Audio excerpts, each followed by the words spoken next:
it's good to be back with you and to talk about part 2 on Torah for today. I want to just start out with, let me see here. See if this works. There we go. Okay. I just got back from a trip to Egypt. It was my first time going to Egypt. I've been to Israel, I don't even know how many times I've been to Israel, many, many times. I've led many tours in Israel. But Egypt has always been like on my bucket list, you know, as something I need to do. Well, I finally got the opportunity just last month to go with 45 other Bible professors. It was such a nerd fest, I can't even express. It was amazing. What was so cool about it was it relates to what I want to talk about in this segment.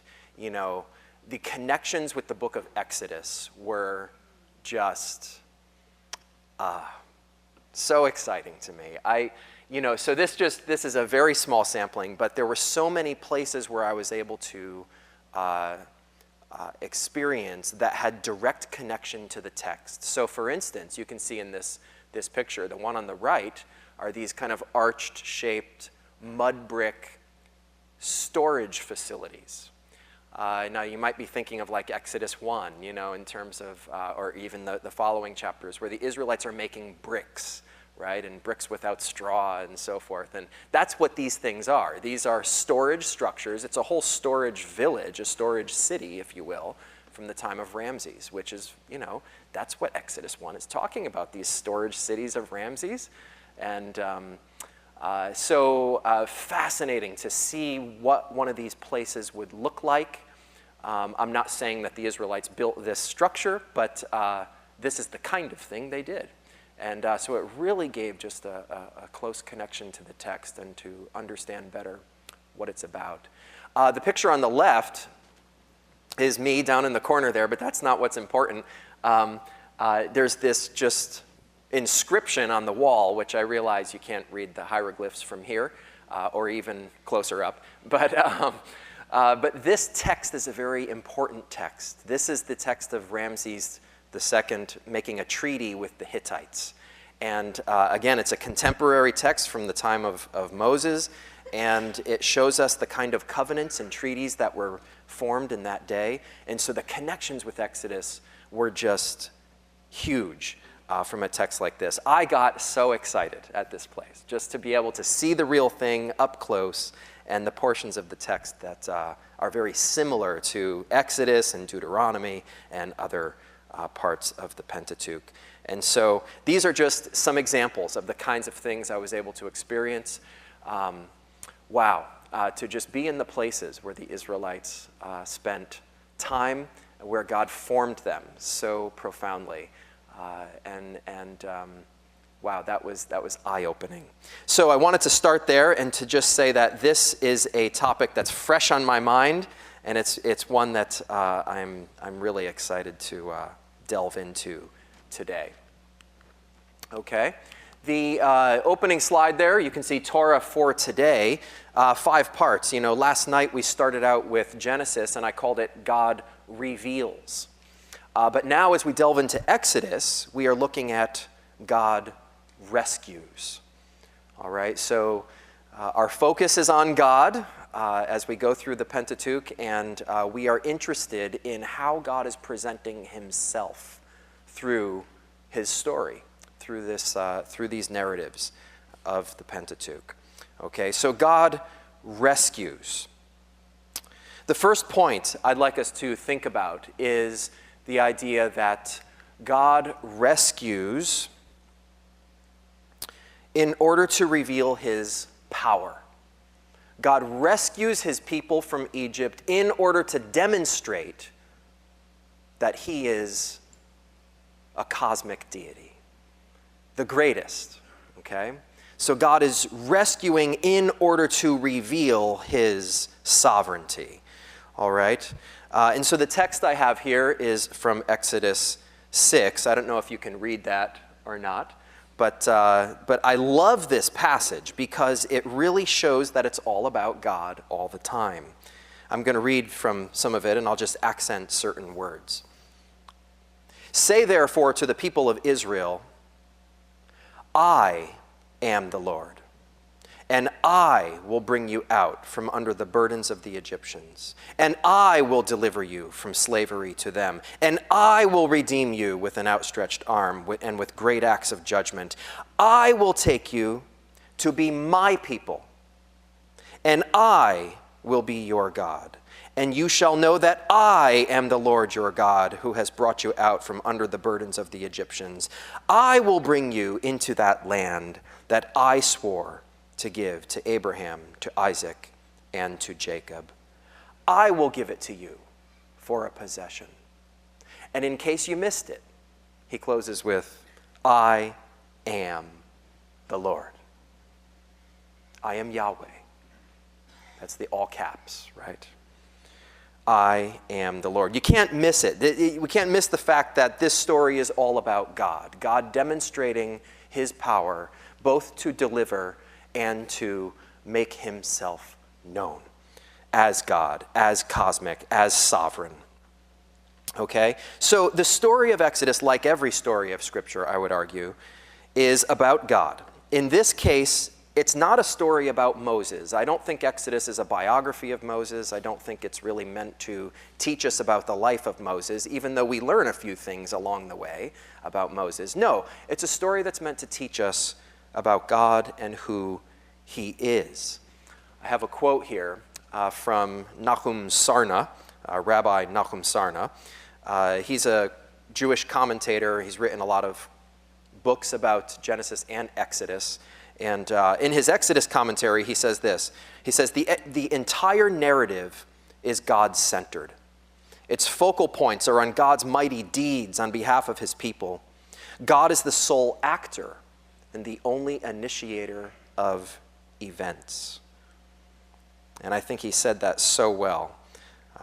He really shows this in the commentary, and I think that's a good representation of the text. It's all about God. In my Old Testament survey classes at Talbot, I have students memorize theme statements for every single book of the Old Testament. And the one that I always do for the book of Exodus, now yet last night I introduced something on Genesis and my theme statement there about covenant. But then for Exodus, the theme statement that I have students memorize is this one. It's simple. God's deliverance of Israel and God's covenant and presence with his people. Okay, there's three things there. God's deliverance of Israel, that's chapters 1 through 18. That's the grand drama of God's deliverance, 1 through 18. God's deliverance of Israel and God's covenant, that's 19 through 24. Okay, the Ten Commandments, all the laws that follow that. And then finally, God's presence with his people.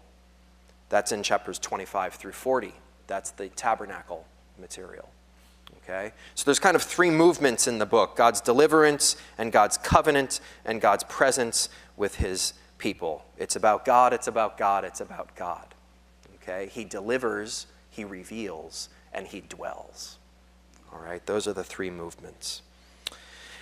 Now, if we look at the first portion a little bit, that's where all the drama is. That's the stuff of cinematography, the stuff of the movies that it's the story we know well with, that landmark movie, The Ten Commandments, and so forth. I think the drama is so powerful here.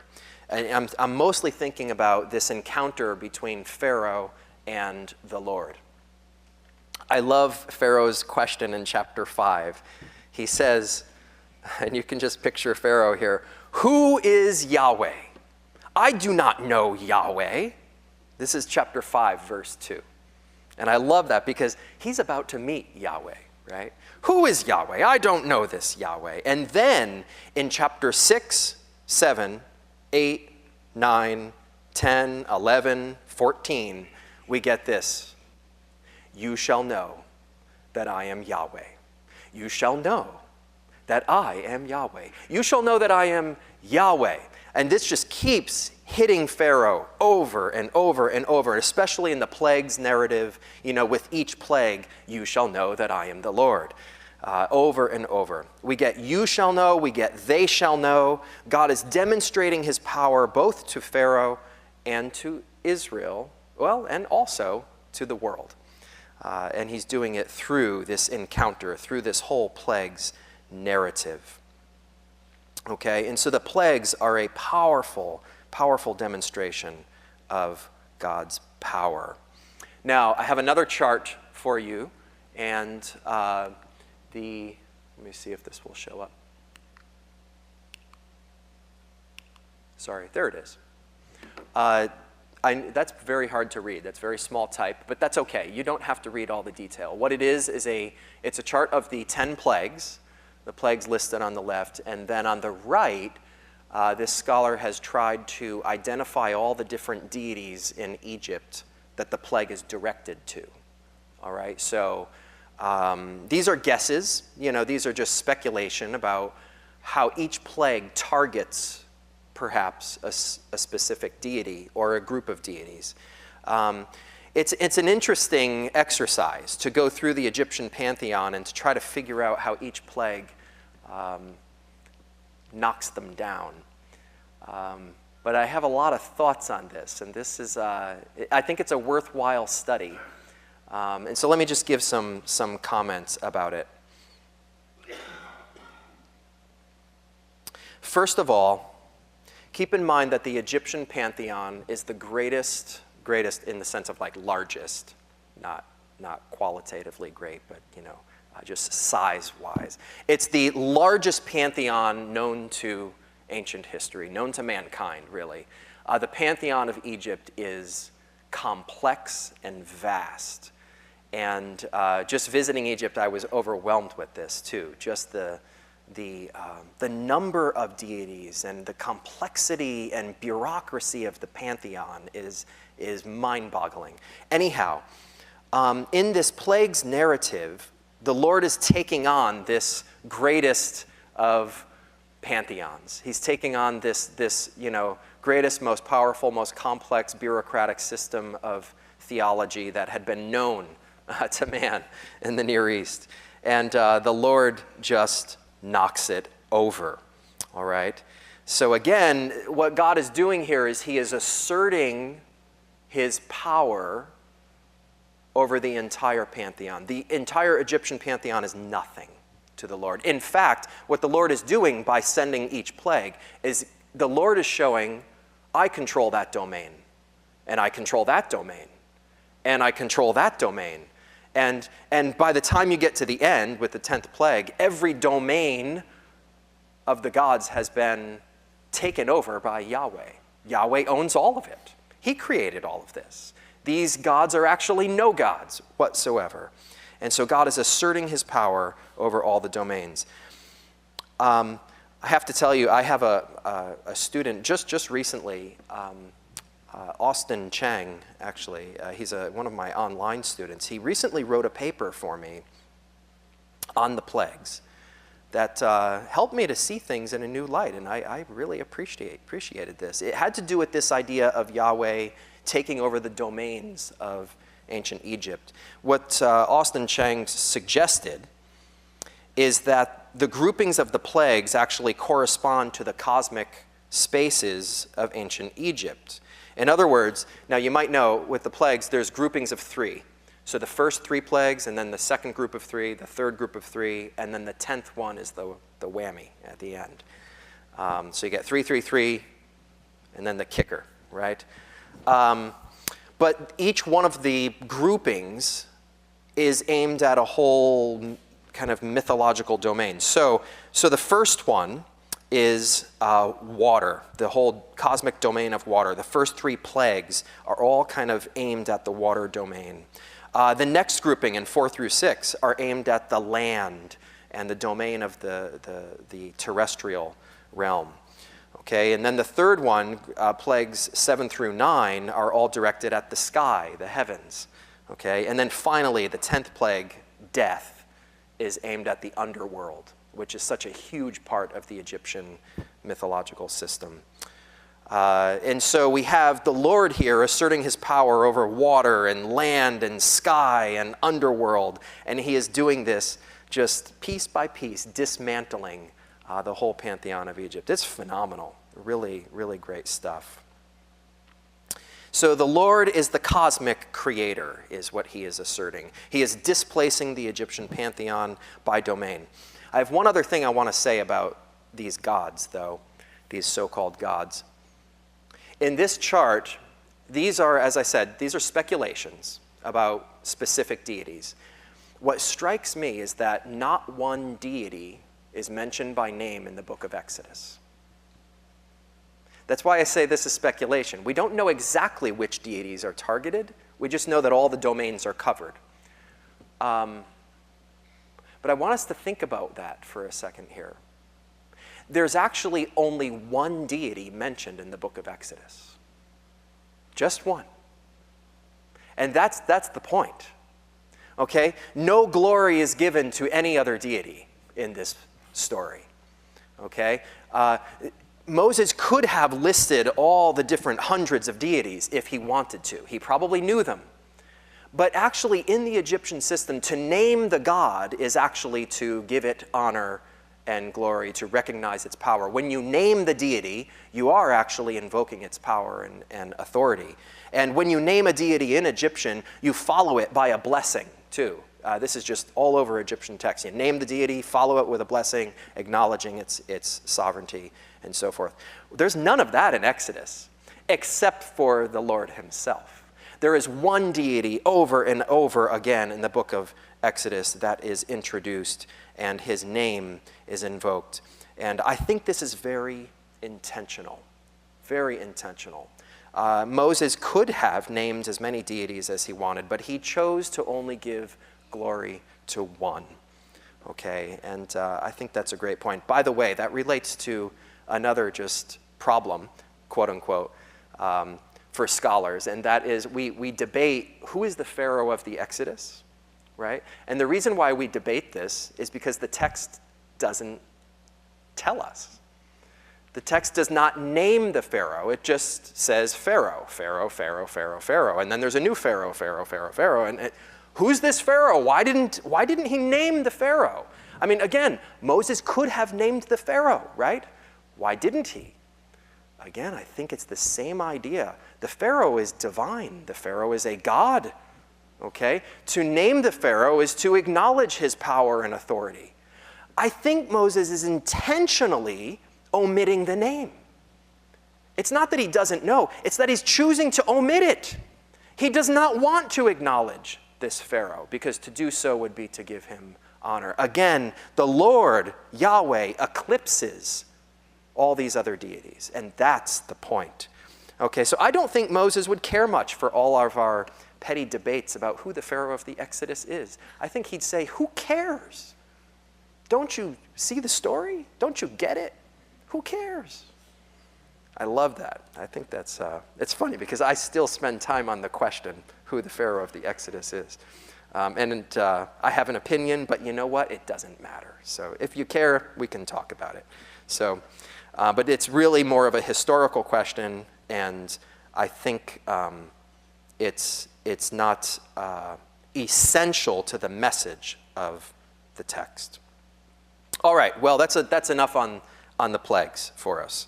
Okay, so number one, our first point then, was this idea that God rescues in order to reveal his power.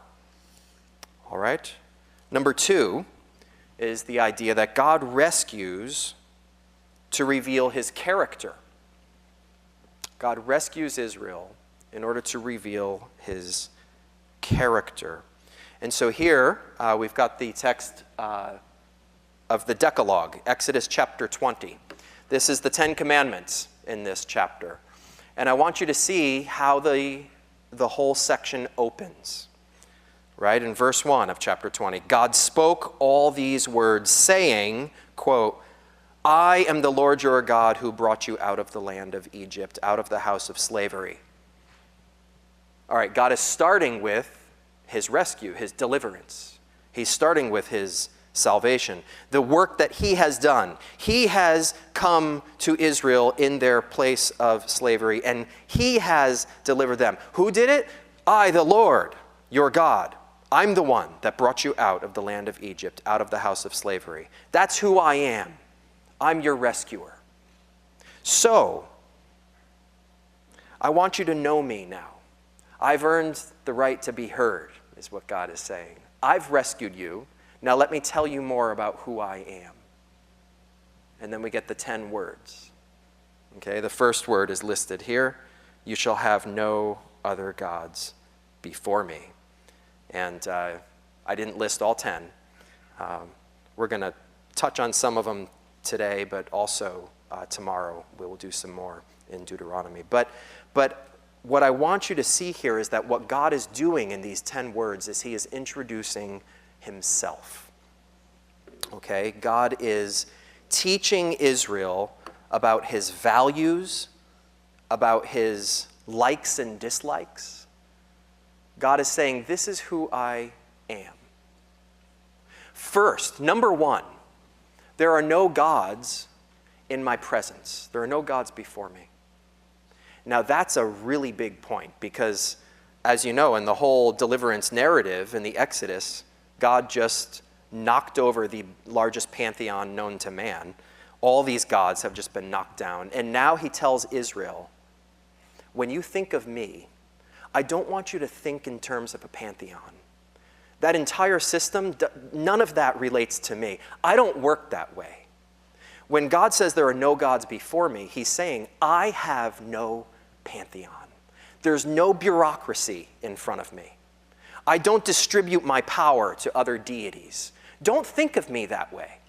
Don't think of me the way you think of other deities, so-called. I'm completely different. That's number one. Think of me rightly, okay? I have no pantheon. I work alone, and I don't share my authority and power, okay? I work alone. That's very important. That's number one.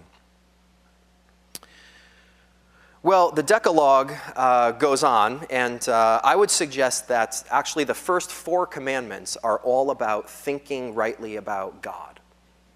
Okay, so in the first 4 commandments, of course, we get the no gods statement at the beginning. The second one is no images, right, of God. Again, that's because you might think this is how deities work in the ancient Near East. But again, don't think of me that way. I don't do the image thing. I don't make myself known through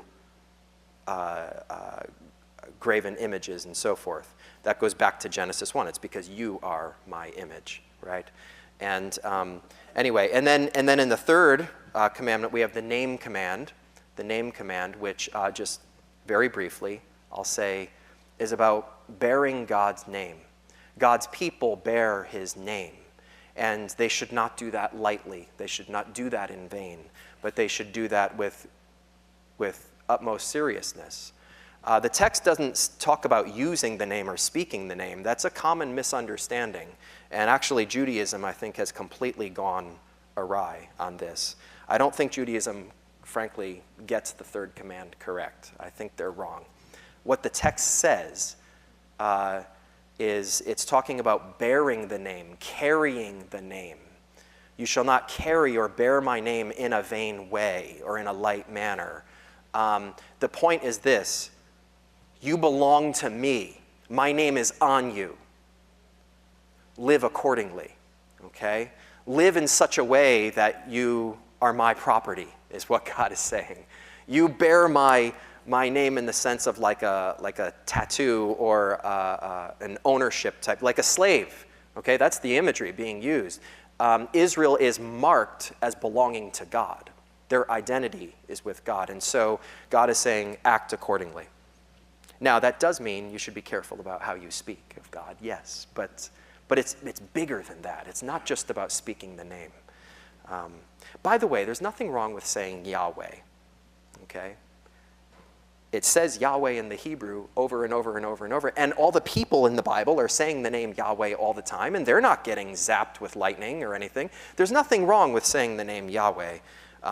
This is just one of those areas where Judaism has perhaps become too concerned with mispronouncing it. And so they don't pronounce it at all, lest they mispronounce it. But it's an overcorrection. And I don't think it's necessary. We'll come back to the name in just a minute. Okay, so the third command is the name command. The fourth command is the Sabbath command, and we talked a little bit about that last week. The idea that God is reigning and that Sabbath practices are those whereby we practice trusting God. You know, we stop controlling our lives and we let God provide and so forth. Anyway, that's the Sabbath. The point is this: the first four commands are about thinking rightly about God. They're all about him. Now, commands 5 through 10 are more about, the human interactions. They're more communal, right? And so they have it's more about thinking right about one another and about community. And so the Decalogue has these two parts. It has a divine orientation and a human orientation. I would put it this way: the Decalogue has a vertical and a horizontal dimension. It's both. It's both thinking rightly about God, worshiping God, and relating to neighbor, loving neighbor. You could say, love God, commandments 1 through 4, love neighbor, commandments 5 through 10. And this is why I think Jesus speaks of the two greatest commandments, and why many rabbis even of that time and before him spoke of the two greatest commandments are love God, love your neighbor. That's because that's the Decalogue in a nutshell. God's revelation is that. That's essentially it.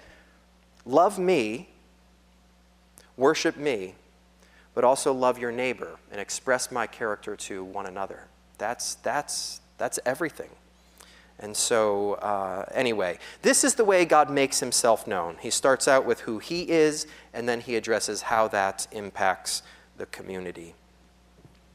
All right, the next thing I wanted to say about the Decalogue in Exodus 20, about how God is revealing his character, is that I think what we get right after the Ten Commandments are illustrations of what Torah looks like for Israelite society.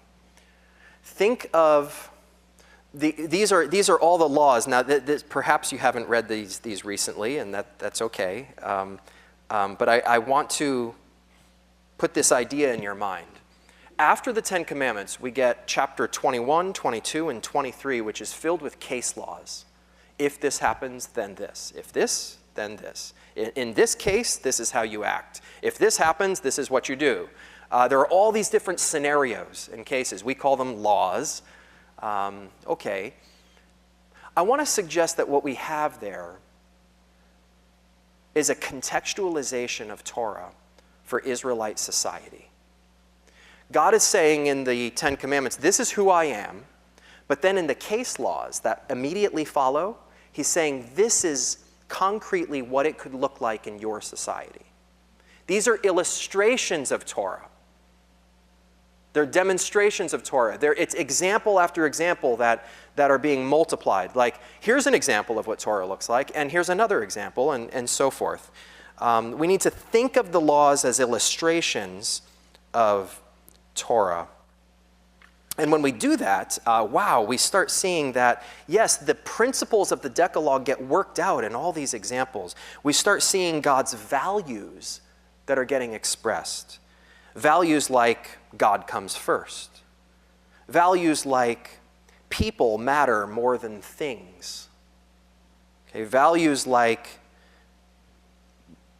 needs matter more than claims, like the needs of people matter more than legal claims. Or ideas like the meaning of slavery to God. What does it mean to serve God and be a slave of him? Those kinds of things are elaborated in those laws. Or how about God's heart for the poor, the sojourners, the widows, the orphans? How important these are to God, the ones who in society have a tendency to be overlooked, the ones that are on the edges of society. There's often abuse and negligence in those areas, and God says, I don't tolerate this. That's not what I'm about. These matter deeply to me, and it trumps all the claims that you might make. Their needs are first. How about love your enemy? That's an interesting one. We tend to think, oh, Jesus taught that. Love your enemy, that's a New Testament thing. Well, no, it's actually all here in Exodus, okay? Love your enemy. I mean, check this out, just one example. This is from Exodus 23, verse 4. If you meet your enemy's ox or his donkey going astray, you shall bring it back to him. Now, hold on. Don't get distracted about oxen and donkey. Whose donkey is it? Whose oxen is it? It's your enemy's. Oh, okay. So, wait a minute. I have to help my enemy when his ox or his donkey gets lost? Yes, indeed. And then read the next verse, so 23, verse 5. It says, if you see the donkey of one who hates you lying down under its burden, you shall refrain from leaving him with it. You shall rescue it with him. Okay, in other words, when your neighbor's car is in the ditch, when their donkey is down, right? Maybe they have a flat tire, I don't know. Help him or her out, okay? Your enemy. This is the person that hates you. I mean, again, this is an illustration of what loving neighbor is all about. Your neighbor is not just your buddy, not just your friend. Your neighbor is actually the one who may hate you. Your neighbor might be your enemy, and you are to practice my values especially to that person. Okay, so when Jesus says love your enemies, he's getting this right out of the Torah. It's right there. This isn't new information. It's actually old revelation that is still true. Okay? All right, well, those are just some examples. My point is this. The laws, the case laws in Exodus are illustrations of God's values. They're illustrations of his character. And that's why God is giving it. It's a disclosure of who he is.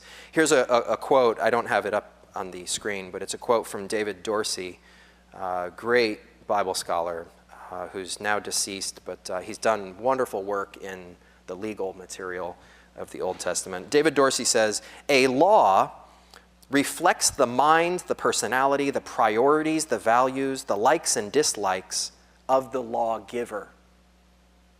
Okay? If a lawgiver is saying, here's a law, and here's another law, and here's another law in my domain that characterizes me, that lawgiver is revealing something about himself. Right? So if you're reading King Hammurabi of Babylon and all the different laws that characterize his reign, he is, of course, putting himself out there to say, this is the kind of king I am. Right? And the same thing is going on in this text here. The Lord is saying, this is the kind of God I am. In your society, here are examples of what my values could look like. Okay?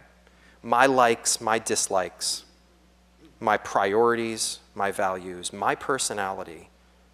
This is what it looks like. This is who I am.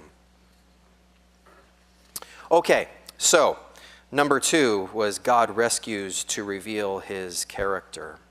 Number 3, God rescues to reveal his name.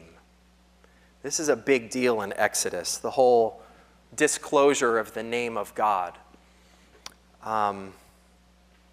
This is a passage that in Exodus chapter 3 that is a, let me see if I can get there. There we go. It's an ambiguous one. This is a weird one.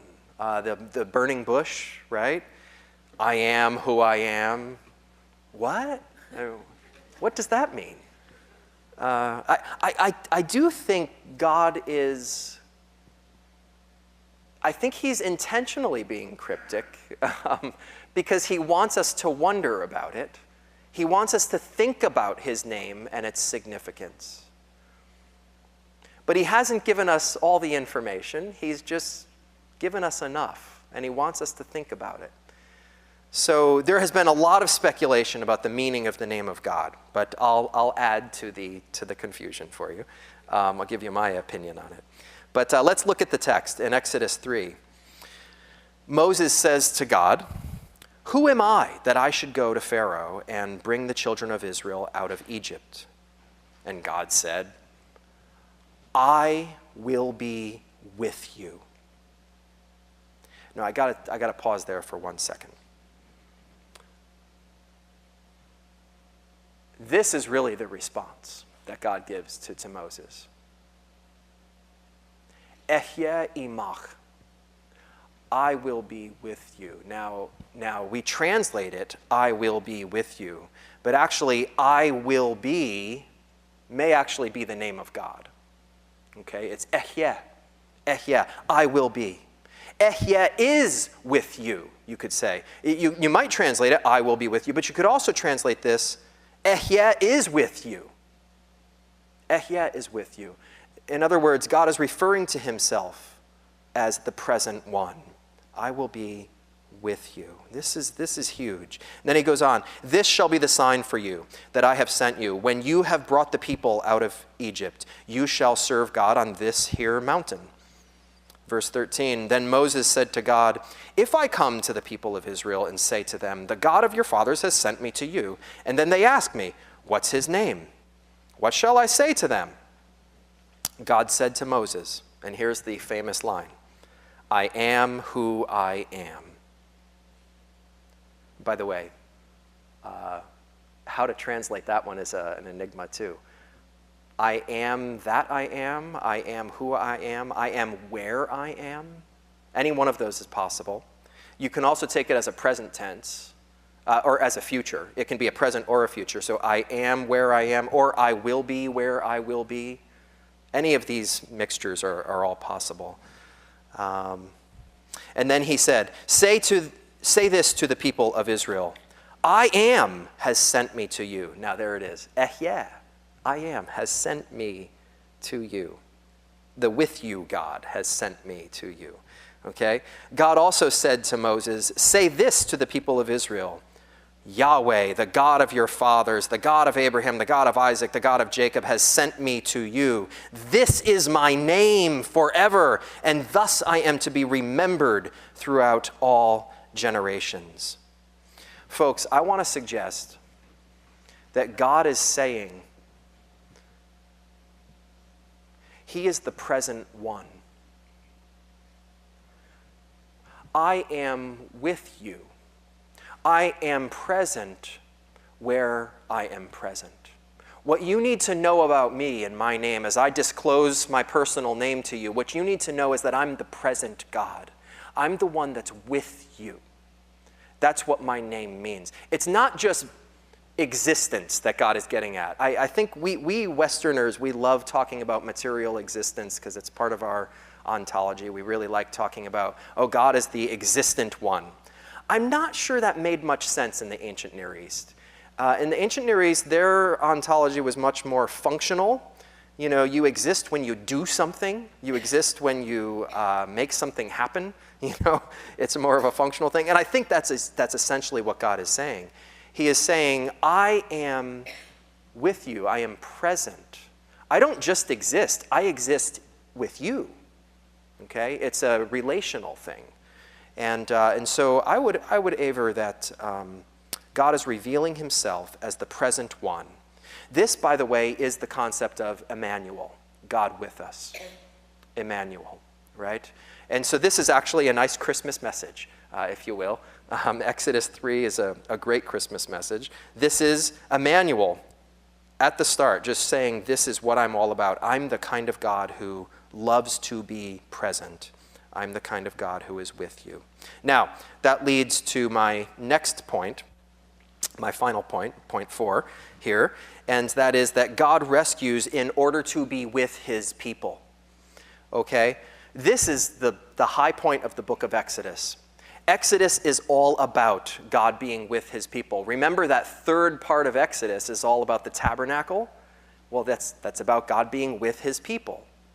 And when he introduces his name, he says, I'm the kind of God who is present and with you. That's where we're moving in the narrative, okay? God will be present in a very physical, tangible way with his people, and that is the high point of the whole narrative. Okay, what we see here, this is my next point here. Exodus 19. You yourselves have seen what I did to the Egyptians and how I bore you on eagle's wings and brought you to myself. Okay, God is saying again, I delivered you. Now therefore, verse 5, if you will indeed obey my voice and keep my commandment, you shall be my treasured possession among all the peoples. For the whole earth is mine, but you shall be to me a kingdom of priests and a holy nation. These are the words that you shall speak to the people of Israel. Now this is interesting. God is saying, I rescue in order to be with you. God is saying, I rescue you so that you can be my treasured possession. I rescued you from Egypt so that you can be my kingdom of priests, my holy nation. I will dwell with you, okay? And that's what it looks like. And so the rest of Exodus, after chapter 19, it's all about this idea of God being in relationship in close proximity to his people. So I would say that the tabernacle material is kind of the finale of the narrative. God dwelling with his people is the finale. And this begins a new focus for us. All right? Our next talk this morning will, of course, be on Leviticus, and the entire focus of Leviticus will be on God being present and God dwelling. So Exodus is going to set us up for that, and we will go much deeper into that. Okay? So the other part to this is that all the tabernacle instructions, and I don't have time to go into all of it now, but the tabernacle instructions are basically God saying, this is how I prefer to be worshiped. This is the way you can worship me and the way you can maintain my presence in your midst. These are my preferences, okay? Do it this way. And so in Exodus 25 through 31, God instructs Moses about building the tabernacle. God actually gives Moses 7 instructions about how to build the tabernacle. And then Moses compliantly puts all of those into practice in chapters 35 to 40. We see 7 ways that Moses actually follows through in doing what God has said. And so what we get in this whole narrative is God's preferences for worship. Now, in the center of the narrative, of the tabernacle narrative, we get the golden calf story, chapter 32 to 34. And that's where we really see the opposite of God's preferences, right? This whole section is about how God wants to be worshipped. The golden calf story shows what worship looks like when you dismiss God's instructions. Basically, like if you don't take his instructions into account, this is what it might look like. And so the golden calf is an inversion. It's a syncretistic way of worshiping Yahweh. And that's why he gets so upset about it, because they have worked outside of Torah. They've supplemented Torah even with their own great ideas, which weren't so great. Okay? And they did what came natural to them. And so what they did was a form of syncretism where with the golden calf, they're worshiping God. They're worshiping the right God, but they're doing it in the wrong way. Okay, now that's a bit different than maybe how you've heard that story told in the past. Many people think that the golden calf is like a substitute for the Lord, but I don't think it is. I mean, Aaron even says in Exodus 32, it's a feast to the Lord. He says, this is a feast to Yahweh after he made the calf. He's like, now let's have a feast to the Lord. I mean, no, they view what they're doing as worshiping Yahweh. The problem is they're doing it not in the way that God commanded in the Decalogue. They're making an image. Well, that's commandment number 2. Why would you do that? God doesn't do this. No? But that's exactly what they do. So they're doing a syncretistic way of worship, which is not what God has instructed. Worship needs to be on God's terms, not on our terms. Okay, we must listen to his preferences if we are to worship him correctly. All right, so we've done 4 things in this segment, and what we've done, we've talked about how God rescues in order to accomplish at least 4 things. God rescues in Exodus, number 1, to reveal his power. Number 2, I do have a summary here. There it is. Number 2, to reveal his character or his values in the case laws. Number 3, he rescues in order to reveal his name as the present one, right? Number 4, he rescues in order to be with his people. He rescues in order to be with his people. And so God rescues us in order to reveal himself, reveal his power. He is rescuing in order to introduce himself to us so that he can know us and so that he can walk with us. The tabernacle is essentially that Edenic scene. It's like a hearkening back to the Garden of Eden, where God is able to walk with his people, okay? And so the tabernacle is this, it's kind of a virtual Eden, a portable Eden, if you will. And that's what's happening there. And here's the takeaway for us. I want us to see that God's Torah, his instructions, his revelation, is a gift. God reveals himself as a gift to Israel and to humanity. God's Torah is not a list of rules. It's not a burden. I don't think Israel, if they properly understood this, I don't think they viewed it at all as a burden. Rather, they took it as a grace, as a gift. God was disclosing his character to them and allowing them to dwell with him. And I think this is what even John is getting at in 1 John chapter 5, verse 3. John says, his commandments are not burdensome. What a crazy idea is that? Actually, in Christian circles today, I hear all the time, oh, the commandments are so burdensome. Those poor Israelites. Oh, they had all these rules to follow. Don't you feel bad for those Israelites, always under the burden of the law? No, this was a gift from God. It was a revelation of God. These are not rules. They're actually relationship. These are not burdens. They are gifts from God. God is disclosing himself. And so we need to think rightly about Torah. It's a gift. All right. Well, I'll close with this. One thing I'm trying to do in every segment this weekend with you is I'm always trying to think of this in terms of how it connects with Christ. And we did a little bit of this last night, but today also, just very briefly, I would say Jesus is, of course, the consummate rescuer, but that's because Yahweh is the rescuer, okay?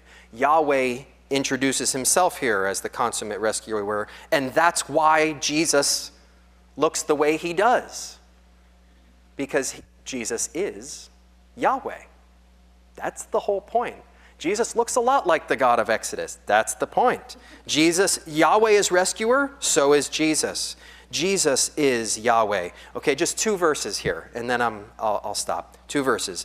Number 1, Philippians 2, and you don't necessarily have to turn there. You probably know the verse. In Philippians 2, 9 through 11, this is where we read about the name above all names, right? And the name that every tongue will confess. Right, where Paul is speaking of, well, hold on, what's the name above all names? Especially when a rabbi is talking. The name above all names, we're talking about Yahweh, right? Kurios, Lord. Every tongue will confess Jesus is Yahweh. Jesus is Lord, is what he's saying. Every tongue will confess Jesus equals Yahweh. That is the big aha that Paul is talking about. Jesus is the name that is Yahweh. Jesus is the name that's above all names. There's no difference between Jesus and Yahweh. They're the same. Okay, that's the first verse. Second, this is an obscure one. Jude chapter 5. Jude chapter 5. I got to turn there rather than go by memory on this one. Jude chapter 5. I don't remember the last time I heard a sermon on Jude, but Yeah, it's just one chapter. Yeah. So Jude, in the 5th verse of Jude's little epistle, we read, "Now I want to remind you, although you once fully knew it, that," get this, "Jesus, who saved a people out of the land of Egypt." Did you catch that? It goes fast. You kind of read over that real fast. But Jesus, who saved a people out of the land of Egypt, afterward destroyed those who did not believe. Whoa, hold on a second. Because last time I read Exodus, it was all about Yahweh delivering the people out of Egypt. But Jude, he's seamless here. No difference. Yahweh, Jesus, yeah, whatever. Same thing. Jesus is Yahweh, okay? And that's the connection Jude is making here. I think this is a huge Torah of Jesus himself. One of the biggest things Jesus emphasized in his ministry is that he is the Lord of the Hebrew Bible. He is the consummate deliverer, rescuer, and praise be to him. Okay, amen. Let me pray for us. Lord our God, we are so grateful to you for rescuing us. Lord, as we read this narrative of you rescuing Israel, Lord, we also know so profoundly what this is about, that you have approached us in our state of slavery, that you have rescued us, and therefore revealed yourself to us. And Lord, we thank you for that, and we celebrate that and praise you for it. Thank you for being our God, our sovereign, our cosmic deity. And we pray this in Jesus' name. Amen.